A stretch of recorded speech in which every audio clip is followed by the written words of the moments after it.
যদি আজই তোমার জীবনের শেষ দিন হতো, যদি আজ তোমার জীবনের শেষ দিন হতো, তুমি কি করতে?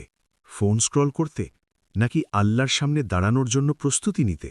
আমরা সবাই ভাবি সময় আছে, কিন্তু মৃত্যু কখনো নোটিশ দিয়ে আসে না।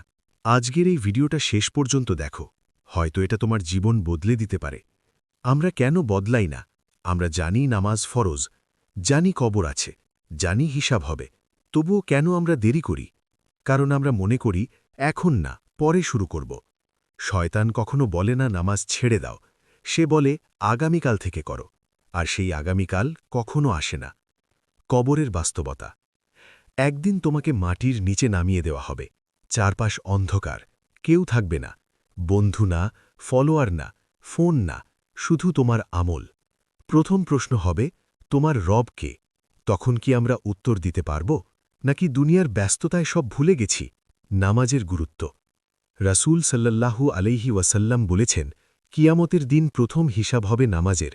যদি নামাজ ঠিক থাকে, সব ঠিক হবে, আর যদি নামাজ ঠিক না থাকে, তাহলে কি হবে ভেবে দেখো।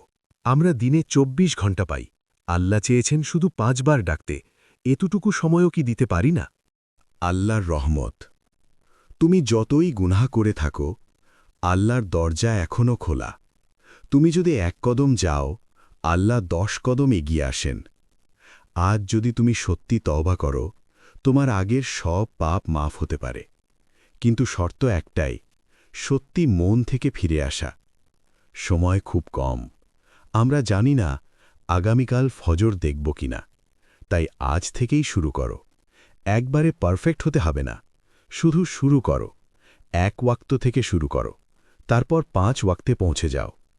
শেষ কথা, ভাবো, আজ যদি রাতেই মৃত্যু আসে, তুমি কি হাসি মুখে বলতে পারবে, হে আল্লাহ, আমি চেষ্টা করেছি?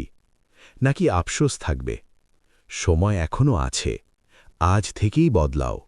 নামাজ শুরু করো, মা বাবার সাথে ভালো ব্যবহার করো, গুনাহ ছেড়ে দাও। আল্লাহ তোমাকে ডাকছেন। যদি এই ভিডিও তোমাকে একটু হলেও নাড়িয়ে দেয়, তাহলে আজ থেকেই বদলাও। কমেন্টে লেখো, আমি আজ থেকেই শুরু করছি।